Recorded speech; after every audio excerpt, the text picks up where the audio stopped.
Hello. ഇന്നത്തെ video തുടങ്ങണത് as usual രാവിലെയല്ല, രാത്രിയാണ് കേട്ടോ. ഇതൊരു ബ്ലൗസിന് ഞാൻ കട്ട് ചെയ്ത് വെച്ചിട്ടുള്ളതാണ്. എനിക്ക് തന്നെ ഉള്ളതാണ് കേട്ടോ, വേറെ ആരുടെയും ബ്ലൗസ് അല്ല, എൻ്റെ തന്നെ ബ്ലൗസാണ്. ആക്ച്വലി ഇത് ക്ലാസ് വർക്കാണ്. ഞാൻ ബ്ലൗസിൻ്റെ ഒരു കോഴ്സ് ജോയിൻ ചെയ്തിട്ടുണ്ടായിരുന്നു. അതിൻ്റെ കോഴ്സ് കംപ്ലീറ്റ് ആയി. എക്സാം ഇനി വരാനിരിക്കുന്നേ ഉള്ളൂ. അപ്പോൾ അതിലേക്കുള്ള ഒരു വർക്കാണിത്. വീനൊക്കെ പാൻറ്റ് ബ്ലൗസാണ് തുന്നേണ്ടത്. അപ്പോൾ ഞാൻ വെട്ടി വെച്ചിട്ടുണ്ട്. ഞാൻ കുറച്ചൊക്കെ തുന്നാനും തുടങ്ങി. തുന്നി അതങ്ങ് അവസാനിപ്പിക്കാമെന്ന് വിചാരിച്ചു കഴിഞ്ഞാൽ വീട്ടിലുള്ള അംഗങ്ങൾ സമ്മതിക്കുന്നുണ്ടായിരുന്നില്ല. അതായത് 9 മണി ആയിട്ടോ. 9 മണിയായപ്പോൾ പിന്നെ നമസ്വി പറഞ്ഞു, അമ്മ ഇനി എന്നെ ഉറക്കിയിട്ട് വേണമെങ്കിൽ തുന്നിക്കോളൂ എന്ന്. മാഡം ഡിമാൻഡ് ചെയ്യുന്ന പോലെയാണ് ഇവിടെ കാര്യങ്ങൾ പോയിക്കൊണ്ടിരിക്കുന്നത്. അപ്പം ഞാൻ വിചാരിച്ചു ശരി, ഒരു 10 മിനിറ്റ് കൊണ്ട് ഉറക്കി കഴിഞ്ഞാൽ സമാധാനമായിട്ടിരുന്ന് തുന്നാലോ എന്ന്. എന്നിട്ട് എവിടെ ഞാൻ വന്ന് 9 മണിക്ക് ഉറക്കാൻ വേണ്ടിയിട്ടിരുന്നു. ഇവൾക്ക് എങ്ങനെയാണെന്ന് വെച്ചാൽ അവളെ പാട്ട് പാടി ഉറക്കണം. പഴയ ചെറുപ്പത്തിലുള്ള അതേ ശീലം തന്നെയാണ് ഇപ്പോഴും. 5 വയസ്സ് 6 വയസ്സാവാനാണ് പോണേ. എന്നാലും അവൾ ഉറങ്ങണ വരെ പാട്ട് പാടിക്കൊണ്ടിരിക്കുക. എന്നാൽ പാട്ട് പാടി അവൾ ഉറങ്ങുമോ? ഇല്ല. പകരം പാട്ട് കഴിയുമ്പോൾ പിന്നെ പറയും അടുത്ത പാട്ട് അടുത്ത പാട്ട്. അങ്ങനെ അങ്ങനെ അവളെ പാട്ട് പാടി ഉറക്കണം. അങ്ങനെ പാട്ട് പാടി പാടി പാടി 9 മണി കഴിഞ്ഞു, 10 മണി കഴിഞ്ഞു, 10:30 കഴിഞ്ഞു, 11 മണിയായി. പിന്നെ ഞാൻ വിചാരിച്ചു ഇനിയിപ്പം ഇന്ന് തുന്നണ്ട. ഇനിയിപ്പോൾ തുന്നാനിരിക്കാനുള്ള ശക്തി എനിക്കില്ല. ഞാനങ്ങനെ ഉച്ചയ്ക്കൊന്നും കിടന്നുറങ്ങാറൊന്നുമില്ല. അതുകൊണ്ട് തുന്നാനുള്ള ഒരു ആരോഗ്യസ്ഥിതി ഇല്ലാത്തതുകൊണ്ട് ഞാനും കിടന്നുറങ്ങി. അപ്പോൾ വൈകുന്നേരത്തെ പണികൾ അങ്ങനെ അവിടെ നിർത്തിയിട്ടോ. നമ്മൾ ബാക്കി കംപ്ലീറ്റ് ചെയ്തില്ല. ഇത് നെക്സ്റ്റ് രാവിലെയാണ് കേട്ടോ. പൊരിഞ്ഞ മഴ. മഴ പറഞ്ഞാൽ അങ്ങനെ മഴ. അതായത് ഈ മഴ കണ്ടാൽ നമ്മൾ വിചാരിക്കുന്നത് കംപ്ലീറ്റ് ആയിട്ടൊരു മഴ ദിവസമാണ് എന്ന്.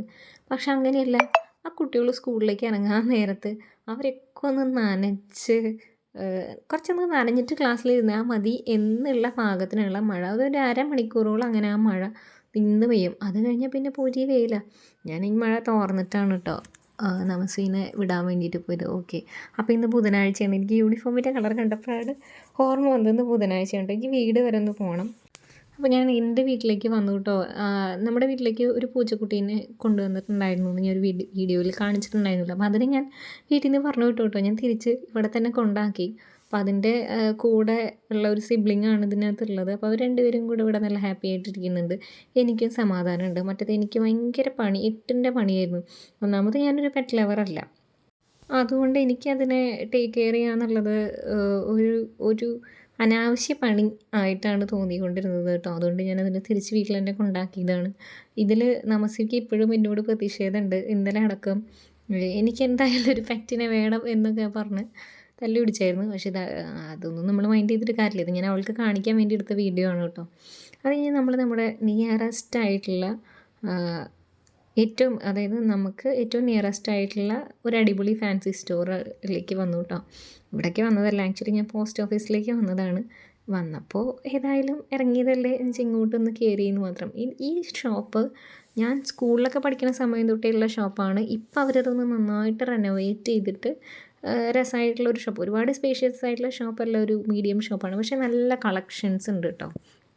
അപ്പോൾ ജസ്റ്റ് കാണിക്കാമെന്ന് ഓർത്തെടുത്തതാണ്. നമ്മൾ ഓൺലൈനായിട്ട് നല്ല കോസ്റ്റ്ലി ആയിട്ടുള്ള ഓർണമെൻറ്റ്സൊക്കെ കാണുമല്ലോ, അതിനൊക്കെ അതിൻ്റെ 1/3 അല്ലെങ്കിൽ അതിൻ്റെ ഹാഫ് റേറ്റിലൊക്കെ ഇവിടെ നിന്ന് കിട്ടും കേട്ടോ. നല്ല കളക്ഷൻസ് ഉണ്ട്, നല്ല സ്റ്റേറ്റ്മെൻറ്റ് പീസസ് ഉണ്ട്. ഇയറിങ്സിലാണെങ്കിലും എനിക്ക് ഭയങ്കര ഇഷ്ടമുള്ള കടയാണ്. തൃശ്ശൂർ ടൗണിലുള്ള ഫാൻസി ഷോപ്സിനേക്കാളും എനിക്കിഷ്ടം ഇവരുടെ കളക്ഷൻസാണ് കേട്ടോ. കുറേയൊക്കെ ഹാൻഡ് പിക്ഡ് ആയിട്ടുള്ള ഐറ്റംസായിട്ട് തോന്നാറുണ്ട്.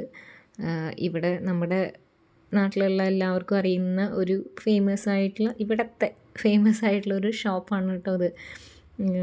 ഇത് ഒരുമാതിരി ഒരു പരിധി വരെ എല്ലാതും ഇവിടെ നിന്ന് കിട്ടുന്നതാ. കണ്ടോ, ഇതിൻ്റെ റേറ്റ് എഴുതിയിരിക്കുന്നുണ്ടോ? 385 റുപ്പീസേ ഉള്ളൂ കേട്ടോ ഇതിന്. നിങ്ങളൊരു ഓൺലൈൻ പേജിലോ അല്ലെങ്കിൽ ഒരു യൂട്യൂബ് ചാനലിലൊക്കെ പോയി നോക്കുകയാണെങ്കിൽ നല്ല റേറ്റ് എഴുതിയിട്ടുണ്ടോ. അതേപോലെ തന്നെ കുറേ ഇൻവിസിബിൾ നെക്ലസ് ഉണ്ട് കേട്ടോ. ഇതിന് 385 ആണ്. അത് ആ ഇൻഡിവിജ്വൽ ആയിട്ടുള്ള പെൻഡൻറ്റിനൊക്കെ നല്ല റേറ്റ് ഉണ്ടാവും. അതുകൊണ്ടാണ് അതിന് ആ റേറ്റ് വരുന്നത് കേട്ടോ. ഒരു 54 രൂപയുടെ ഇൻവിസിബിൾ ചെയിൻ വരെ ഞാൻ അവിടെ കണ്ടു. നല്ല കളക്ഷൻ ഉണ്ട്. എല്ലാതും ഇങ്ങനെ വീഡിയോ എടുക്കാനായിട്ട് പറ്റിയില്ല. കാരണം ഞാൻ അവരോട് വീഡിയോ എടുത്തോട്ടെ എന്ന് പെർമിഷൻ ചോദിച്ചിട്ടല്ല എടുത്തത്. നമ്മൾ കാണുന്നത് ഇങ്ങനെ എടുത്തു മാത്രം. ദേ ഈ ഒരു പീസിന് 475 രൂപയാണ് കെം സ്റ്റോണൊക്കെ വെച്ചിട്ടുള്ളത്. അതിൻ്റെ താഴെയുള്ളതും പിന്നെ കോയിൻ നെക്ലസ് അങ്ങനെ നല്ല രസമായിട്ടുള്ള സംഗതികളുണ്ട്. നെയിൽ പോളിഷ് ഉണ്ട്. ഇതിലൊരു നെയിൽ പോളിഷ് എനിക്ക് ഇഷ്ടപ്പെട്ടായിരുന്നു, ഒരു ഗ്രീൻ കളർ. അത് ഞാൻ എടുത്തില്ല. കാരണം അമ്മയ്ക്ക് ഇഷ്ടപ്പെട്ടത് വേറെ ഏതോ ഒരു റോസ് കളറാണ്. അപ്പോൾ നെയിൽ പോളിഷ് ഇടുന്ന ആൾ അമ്മയാണ്. അതുകൊണ്ട് അമ്മ നെയിൽ പോളിഷ് എടുത്തു. ഞാൻ അങ്ങനെ നെയിൽ പോളിഷ് ഇടൽ കുറവാണ്. ഇപ്പം ഞാൻ ഇട്ടിട്ടുണ്ടായിരുന്നു. പക്ഷേ എനിക്ക് ഈ നെയിൽ പോളിഷ് ഇട്ട് കഴിഞ്ഞാൽ അത് ഈ പൊളിഞ്ഞു പോകുന്ന സമയത്ത് നമ്മളത് മെയിൻറ്റെയിൻ ചെയ്യാനിരിക്കണം. കുറച്ചൊരു മടിയുള്ളത് കൊണ്ട് ഞാനങ്ങനെ ഇടാറില്ല കേട്ടോ. നല്ല ഭംഗിയുള്ള ഇയർ ഡ്രോപ്സ് ഉണ്ട്. ഇയർ റിങ്ങല്ലല്ലോ, ഇതിനെങ്ങനെയല്ലേ പറയാം. അവിടെ നിന്ന് അതൊക്കെ കണ്ട് പിന്നെ പോസ്റ്റ് ഓഫീസിൽ വന്നു കേട്ടോ. പോസ്റ്റ് ഓഫീസിൽ വന്നിട്ട് ഞാൻ തിരിച്ചു പോവാണ്. ഇത് നമ്മുടെ സുകന്യ സമൃദ്ധി യോജനയുടെ ബുക്കാണ് കുട്ടിയുടെ. അപ്പോൾ ഞാനിത് ജോയിൻ ചെയ്തിട്ട് അത് വാങ്ങിയിട്ടുണ്ടായിരുന്നില്ല. റീസെൻ്റ്ലി ഈ വർഷം തുടക്കത്തിലാണ് ജോയിൻ ചെയ്തത്. പിന്നെ ഒരു സ്പെല്ലിംഗ് മിസ്റ്റേക്കൊക്കെ ആയിട്ട് അവരത് കറക്ഷന് കൊടുത്തു. അങ്ങനെ അത് കഴിഞ്ഞ് ഒരു ചായ കുടിക്കാൻ വേണ്ടിയിട്ട് അവിടെ തന്നെ തൊട്ടടുത്തുള്ള ഒരു ഷോപ്പിൽ കയറി, ഒരു ബേക്കറിയിൽ കയറിയിട്ട് ഒരു ചായയും ഇത് മറ്റേ വഴനയില അപ്പല്ലേ, ചക്കട, അതാണ് കേട്ടോ. അപ്പോൾ അത് കണ്ടപ്പോൾ ഞാൻ അതാണ് എടുത്തത്. ഇപ്രാവശ്യം ഇല കിട്ടാത്തതുകൊണ്ട് അത് ഉണ്ടാക്കാൻ പറ്റിയിട്ടുണ്ടായില്ല കേട്ടോ. അത് കഴിഞ്ഞിട്ട് ഞാൻ തിരിച്ച് വരികയാണ്. ഞാൻ നോക്കിയപ്പോൾ നല്ല സ്കൈ, നല്ല ഭംഗി, ഭയങ്കര നല്ല ഭംഗിയായിട്ടിരിക്കണമെന്ന് തോന്നിയതുകൊണ്ട് അത് ഇങ്ങനെ ഒരു ക്ലിപ്പ് എടുത്തതാണ്. പിന്നെ ഞാൻ ആലോചിച്ചത്, അതായത് ഞാൻ കുറേ വീഡിയോസിൽ ഇങ്ങനെ കണ്ടിട്ടുണ്ട് ആൾക്കാരിതാ ഞാനിപ്പോൾ കാണിക്കുന്ന പോലത്തെ ഫൂട്ടേജ് എടുത്തിട്ടുള്ളത് കേട്ടോ. ഇങ്ങനെ വഴി, പിന്നെ അതുപോലെ സ്കൈ, അതായത് ആ ഒരു പ്രോപ്പർ. അപ്പം ഞാനും ഈ വീഡിയോ എടുത്തപ്പോൾ ഞാനും ഇങ്ങനെ തന്നെയാണ് എടുത്തത്. അപ്പോൾ അതിൻ്റെ ബാക്കിലുള്ള സൈക്കോളജി ഞാൻ സ്വന്തമായിട്ട് വീഡിയോ എടുത്തപ്പോഴാണ് എനിക്ക് മനസ്സിലായത്. നമ്മൾ ഒരു പബ്ലിക് പ്ലാറ്റ്ഫോമിൽ നമ്മൾ നമ്മുടെ പേഴ്സണൽ ഇൻഫർമേഷൻസ് ഷെയർ ചെയ്യുമ്പോൾ നമ്മുടെ വഴി, ആ പോകുന്ന റൂട്ട്, അങ്ങനെ പ്രോപ്പറായിട്ട് നമ്മുടെ വീട് വരെ എത്താനുള്ള കാര്യങ്ങൾ കാണിക്കുന്നത് അത്ര നല്ലതല്ല എന്ന് തോന്നുന്നു. അതുകൊണ്ടായിരിക്കും ഒരു എസ്തെറ്റിക്സ് പിടിച്ചിട്ട് നമ്മൾ ഈ നടന്നു പോകുന്ന ആ ഒരു ആ ഒരു ക്ലിപ്പും മുകളിലേക്ക് നമ്മൾ നടന്നു പോകുമ്പോൾ മീതേക്ക് സ്കൈ കാണിക്കുന്ന രീതിയിലൊക്കെ എടുക്കുന്നത് കേട്ടോ. ഇനി ഞാൻ നടന്ന് നമ്മുടെ വീട് വന്നു. ഓക്കെ, അപ്പോൾ നല്ല മഴയായതുകൊണ്ട് ഇഷ്ടംപോലെ തുണികൾ പുറത്ത് തന്നെ ഞാൻ വിരിച്ചിട്ടിട്ടുണ്ട് കേട്ടോ. ഈ ഉമ്മറത്ത് തുണി തോരയിടുന്നതിനെക്കുറിച്ചുള്ള നെഗറ്റീവ് കമൻറ്റ്സ് ഞാൻ നിരോധിച്ചിരിക്കുന്നു. എനിവേ ഇപ്പോൾ തന്നെ ഒരു എത്ര മണിയായിട്ടുണ്ട്, ഒരു 11:30 ആയിട്ടുണ്ട് കേട്ടോ. എനിക്കിനി കറി ഉണ്ടാക്കാനൊക്കെ ഉണ്ട്. ഞാൻ തുന്നി പകുതി ആക്കി വെച്ച ബ്ലൗസാണ് ഈ കിടക്കുന്നത്. രാവിലെ ഞാൻ കുറച്ച് നേരം തുന്നിയായിരുന്നു. അത് കഴിഞ്ഞിട്ട് വൈകുന്നേരം ആയപ്പോഴത്തേക്കും ഞാനത് കംപ്ലീറ്റ് ചെയ്തു കേട്ടോ. അപ്പോൾ ഒരു 12:30 മണിയൊക്കെ ആയപ്പോൾ ഈ എക്സാം കഴിഞ്ഞ് വന്നിട്ടുണ്ട്. അപ്പോൾ ഈ ബ്ലൗസിൽ എനിക്ക് ചെറിയൊരു പറ്റിയിട്ടുണ്ട്. ഞാനതൊരു ഷോർട്ട് വീഡിയോ ആയിട്ട് കാണിച്ചിട്ടുണ്ടായിരുന്നു. ആ ഷോർട്ട് വീഡിയോയിൽ കാണാത്തവർക്ക് ഞാൻ പറയാം കേട്ടോ. ഇതൊരു പഫ് സ്ലീവ് വെച്ചിട്ടുള്ള വി നെക്ക് ബാൻഡ് ബ്ലൗസാണ് ആക്ച്വലി. ഇതിനകത്ത് നിങ്ങൾ നോക്കുമ്പോൾ ഒരു 2 ജോയിൻറ്റ് കാണുന്നുണ്ടാവും. ആക്ച്വലി ആ 2 ജോയിൻറ്റ് വരാൻ പാടില്ല, ഒറ്റ ജോയിൻറ്റ് ഉണ്ടാവേണ്ട കാര്യമുള്ളൂ. പക്ഷേ ഈ എക്സ്ട്രാ ജോയിൻറ്റ് എങ്ങനെയാണ് വന്നിച്ചാൽ, ഞാൻ പാറ്റേൺ ഡ്രാഫ്റ്റ് ചെയ്ത സമയത്ത് ഇതാണ് എൻ്റെ പാറ്റേൺ, ഫ്രണ്ട് പാർട്ടിൻ്റെ മാത്രം. അപ്പോൾ ആദ്യത്തെ ലൈൻ കണ്ടോ, ആ ലൈനിൽ കൂടെ ഞാൻ കട്ട് ചെയ്തു പാറ്റേൺ. അതായത് നമ്മളിങ്ങനെ കറക്റ്റ് ചെയ്ത് മാർക്ക് ചെയ്ത് 2-3 ലൈനൊക്കെ പേപ്പറിൽ വരുമല്ലോ. അപ്പോൾ കറക്റ്റാക്കിയ ലൈനിലൂടെ വേണം നമ്മൾ കട്ട് ചെയ്യാൻ. പക്ഷേ ഞാൻ കറക്റ്റാക്കിയ ലൈനിൽ കട്ട് ചെയ്യാണ്ട് റോങ് ലൈനിൽ കട്ട് ചെയ്തിട്ട് അവിടെ ചെറുതായി പോയിട്ടോ. അതെനിക്ക് ആദ്യം മനസ്സിലായില്ല.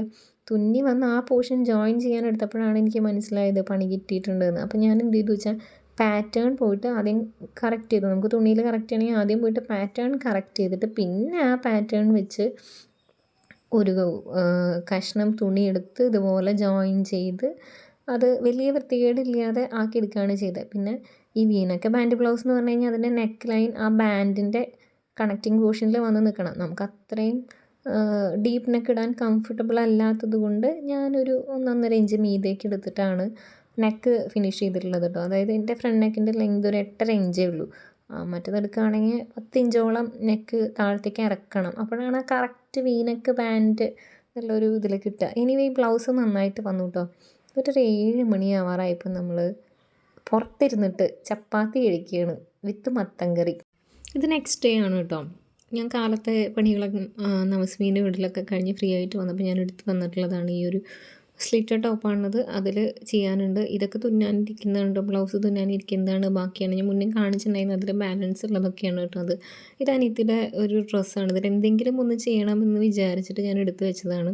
ചെയ്ത് കൊടുക്കാമെന്ന് പറഞ്ഞിട്ടുണ്ടായിരുന്നു. അപ്പോൾ ആദ്യം ഞാൻ എംബ്രോയിഡറി ചെയ്യാമെന്ന് വിചാരിച്ചിട്ട് അതിലേക്ക് മാച്ചിങ് ആയിട്ടുള്ള ഷെയ്ഡ് ത്രെഡൊക്കെ എടുത്ത് വെച്ചു കേട്ടോ. പിന്നെ ഞാൻ ആലോചിച്ചു, ഓക്കെ എംബ്രോയിഡറി ചെയ്യുകയാണെങ്കിൽ അത്യാവശ്യം നല്ല രീതിയിൽ വർക്ക് ചെയ്തെടുക്കണമെങ്കിൽ നല്ല ടൈം ആവും. അതുകൊണ്ട് ഞാൻ ത്രെഡ് വർക്ക് ചെയ്യാമെന്നുള്ള പ്ലാൻ ഉപേക്ഷിച്ചു കേട്ടോ. പകരം നമുക്ക് ഈ പ്ലാക്കറ്റിൻ്റെ 2 സൈഡിൽ ഒരു ഡിസൈൻ കൊടുക്കാമെന്ന് വിചാരിക്കുകയാണ്. ഒരു ഡ്രോയിങ് ഞാൻ ഫ്രീ ഹാൻഡായിട്ട് വരച്ച് വെച്ചിട്ടുണ്ട്. അപ്പുറത്തത് വരച്ചിട്ടില്ല, വരയ്ക്കണം. അപ്പോൾ ഈ 2 സൈഡിലാവുമ്പോൾ അത് ഭംഗി ഉണ്ടാവുമെന്ന് വിചാരിക്കും. സിമ്പിളായിട്ടുള്ള ഡിസൈനാണ്. ഞാൻ ഓൾറെഡി ഇതിൻ്റെ ഷോർട്ട് വീഡിയോ ഡ്രോയിങ്ങിൻ്റെയും പെയിൻറ്റിങ്ങിൻ്റെയും അതിൻ്റെ ട്യൂട്ടോറിയൽ വീഡിയോ ഒക്കെ ചെയ്തിട്ടുണ്ട് കേട്ടോ. അതുകൊണ്ട് ഈ ലോങ് വീഡിയോയ്ക്കകത്ത് അത് തന്നെ പിന്നെയും റിപ്പീറ്റായിട്ട് കാണിക്കണില്ല. ബേസിക് കാര്യങ്ങൾ മാത്രം ഒന്ന് കാണിക്കുന്നേ ഉള്ളൂ കേട്ടോ. അപ്പോൾ ഞാൻ എടുത്തിട്ടുള്ളത് പേസ്റ്റൽ കളേഴ്സിൽ 2 ഷെയ്ഡ് എടുത്തിട്ടുണ്ട്. ഒരു ഓഫ് ക്രീം എന്ന് പറഞ്ഞിട്ടുള്ള ഷെയ്ഡ് ഫ്ലവർ ചെയ്യാനായിട്ടും മിൻറ്റ് ഗ്രീൻ എന്നുള്ള ഒരു ഷെയ്ഡുണ്ട്, അത് ലീഫിലേക്ക് കൊടുക്കാനായിട്ട് എടുത്തിട്ടുണ്ട്. പിന്നെ അതല്ലാതെ വൈബ്രൻറ്റ് കളേഴ്സ് യെല്ലോയും സാപ്പ് ഗ്രീനും എടുത്തിട്ടുണ്ട് കേട്ടോ. അപ്പോൾ ഇത്രയും കളേഴ്സാണ് ഇതിൽ ഞാൻ യൂസ് ചെയ്യണത്. ഹാൻഡ് പെയിൻറ്റിങ് ചെയ്യുമ്പോഴുള്ളൊരു ഉപകാരം എന്താ വെച്ച് കഴിഞ്ഞാൽ 1-2 മണിക്കൂർ കൊണ്ട് നമുക്കത് ഫിനിഷ് ചെയ്യാൻ പറ്റും. ത്രെഡ് വർക്ക് ചെയ്യാമെന്ന് വെച്ചാൽ ഇപ്പോൾ ഇതേ സെയിം ഡിസൈൻ തന്നെ ഞാൻ ഹാൻഡ് എംബ്രോയിഡറി ചെയ്യാനിരിക്കുകയാണെന്നുണ്ടെങ്കിൽ അത് ഈ 1-2 മണിക്കൂർ കൊണ്ട് തീരില്ല കേട്ടോ, നല്ല സമയമെടുക്കും. ഇതാവുമ്പോൾ ചെറിയ ഡിസൈനൊക്കെ ആണെന്നുണ്ടെങ്കിൽ നമുക്ക് ആ ഒരു ക്ലോത്തിനെ അറേഞ്ച് ചെയ്യാനും വലിയ ബുദ്ധിമുട്ടില്ല. ഇപ്പോൾ ഓൾറെഡി സ്റ്റിച്ച്ഡ് ഡ്രസ്സാണ്. അപ്പോൾ അതിൻ്റെ ഇടയിലൊരു താഴത്തേക്ക് കളർ പിടിക്കാതിരിക്കാൻ വേണ്ടിയിട്ട് ഒരു പ്ലാസ്റ്റിക് ഷീറ്റ് വെക്കുക, എന്നിട്ട് അത് അങ്ങനെ നമുക്ക് ഡെസ്കിലിട്ടിട്ട് പെയിൻറ്റ് ചെയ്തെടുക്കാൻ പറ്റും. പക്ഷേ ഒരു സാരിയൊക്കെ ആണെങ്കിൽ നമ്മളത് അതിൻ്റേതായ പ്രോപ്പറായിട്ടുള്ള രീതിയിൽ കറക്റ്റായിട്ട് അലൈൻ ചെയ്ത് നല്ല സ്റ്റിഫായിട്ട് നിൽക്കുന്ന പോലെയൊക്കെ വെക്കണം കേട്ടോ. അതിൻ്റേതായ ബുദ്ധിമുട്ടുണ്ട്. ഇതിന് ബുദ്ധിമുട്ടില്ല, ഇത് ഭയങ്കര ഈസിയാണ് എന്നല്ല. പക്ഷേ ചെറിയ ഡിസൈനൊക്കെ ആണെങ്കിൽ നമുക്ക് എംബ്രോയിഡറി ചെയ്യുന്നതിനേക്കാളും പെട്ടെന്ന് നമുക്ക് ഫിനിഷ് ചെയ്യാൻ പറ്റും. ഞാനിതിപ്പോൾ ഈ വീഡിയോയിൽ ഇൻക്ലൂഡ് ചെയ്യുന്നത് കൊണ്ട് എനിക്ക് ആ വീഡിയോ വേഗം കംപ്ലീറ്റ് ചെയ്യണം. എൻ്റെ ഫോണിൽ സ്ഥലമില്ലാത്ത പ്രശ്നം ഞാൻ എപ്പോഴും ആയിട്ട് പറയുന്നുണ്ടല്ലോ. അപ്പോൾ ഒരു OTG പെൻ ഡ്രൈവ് ഉണ്ട്, അതിലേക്ക് ഞാൻ മാറ്റിയിട്ടാണ് സ്പേസ് ഉണ്ടാക്കുന്നത്. അപ്പോൾ ഈ റോ ഫുട്ടേജ് ഒരുപാടായി കഴിഞ്ഞാൽ നമ്മൾ ഈ വീഡിയോ കൺവേർട്ട് ആകുമ്പോൾ അതിന് കൺവേർട്ട് ആവാനുള്ള സ്ഥലം ഉണ്ടാവില്ല. അതുകൊണ്ട് പെട്ടെന്ന് ആ വീഡിയോ കംപ്ലീറ്റ് ആക്കണം എന്നുള്ള രീതിയിൽ ഞാനത് ഹാൻഡ് പെയിൻറ്റ് കൊടുക്കും. പിന്നെ ഹാൻഡ് പെയിൻറ്റ് നല്ലതാണ് കേട്ടോ. ഇതിൽ വേണമെങ്കിൽ നമുക്ക് കുറച്ച് ബീഡ്സോ അല്ലെങ്കിൽ ത്രെഡ് എലമെൻറ്റ്സോ ഒക്കെ ഇൻകോപ്പറേറ്റ് ചെയ്ത് ഇതിനെ കുറച്ചും കൂടിയൊക്കെ ഒന്ന് റിച്ച് ആക്കാം. പക്ഷെ ഞാൻ ഇവിടം കൊണ്ട് അങ്ങ് നിർത്തുകയാണ്. ഇതിപ്പോൾ തന്നെ വലിയ തെറ്റൊന്നുമില്ല, നല്ല രസമായിട്ട് തന്നെ വന്നിട്ടുണ്ട്. ആ ഒരു ജൂട്ട് ഫിനിഷിലുള്ളൊരു ഡ്രസ്സാണത്. അപ്പോൾ അതിലേക്ക് നല്ല ഭംഗിയായിട്ട് വന്നിട്ടുണ്ടെന്ന് തോന്നുന്നു കേട്ടോ. പിന്നെ ഞാനൊരു കാര്യം പറയണമെന്ന് വിചാരിച്ചത്, ഇതെൻ്റെ ഒരു ഡേ ഇൻ മൈ ലൈഫ് അല്ല. അതായത് ഇത് ഒരു ദിവസത്തെ കാര്യങ്ങളൊന്നുമല്ല.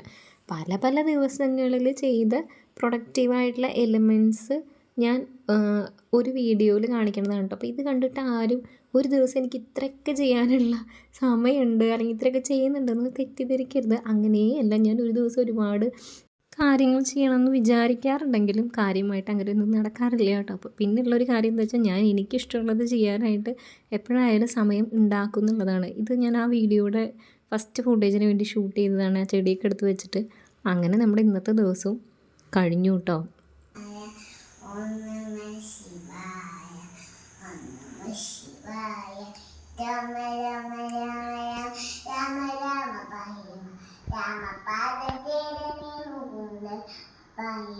നമസ്വിക്ക് വീഡിയോയിൽ വരാൻ ഭയങ്കര ഇഷ്ടമായതുകൊണ്ടാണ് കേട്ടോ അവളുടെ ചെറിയ ക്ലിപ്സ് ഞാൻ ആഡ് ചെയ്യണത്. എനിക്കത്ര ഇഷ്ടമൊന്നുമല്ല കുട്ടീനെ എല്ലാ വീഡിയോയിലും ഇടാനായിട്ട്. ഓക്കെ, ഇത് again next morning, good morning. ഞാൻ നമസ്വിനെ ബസ് സ്റ്റോപ്പിലാക്കി വന്നിട്ട് തിരിച്ച് വരുമ്പോൾ ഈ ഒരു ചൈനീസ് വയലറ്റ് എന്നാണ് ഈ പൂവിൻ്റെ പേര് കേട്ടോ. ഞാൻ കുറച്ച് തപ്പിയപ്പോൾ കിട്ടിയതാണ്. അല്ലെങ്കിൽ ഞാൻ ഈ ഡ്രോയിങ് ചെയ്യാൻ വേണ്ടിയിട്ട് നോക്കുമ്പോൾ അതിൻ്റെ പേരെന്താണ് എന്നുള്ളത് പറയാൻ വേണ്ടിയിട്ട് നോക്കാറുണ്ട്. അപ്പോൾ ഈ വേലിയിൽ ഉണ്ടാവുന്ന ഈ പൂവിൻ്റെ പേരാണ് ചൈനീസ് വയലറ്റ്. അപ്പോൾ അതിങ്ങനെ നിറച്ചുണ്ടായി നിൽക്കണ കണ്ടപ്പോൾ ഞാനത് അവിടെ നിന്ന് കുറച്ച് പറിച്ച് കൊണ്ടുവന്നു കേട്ടോ. ഇങ്ങനെ ഒന്നിച്ചിങ്ങനെ ബഞ്ചായിട്ട് ഇരിക്കുന്നത് കാണാൻ രസമുണ്ടല്ലോ. ഒന്നുകിൽ നമുക്കിത് നന്നായിട്ട് എവിടെയെങ്കിലും വെക്കാം.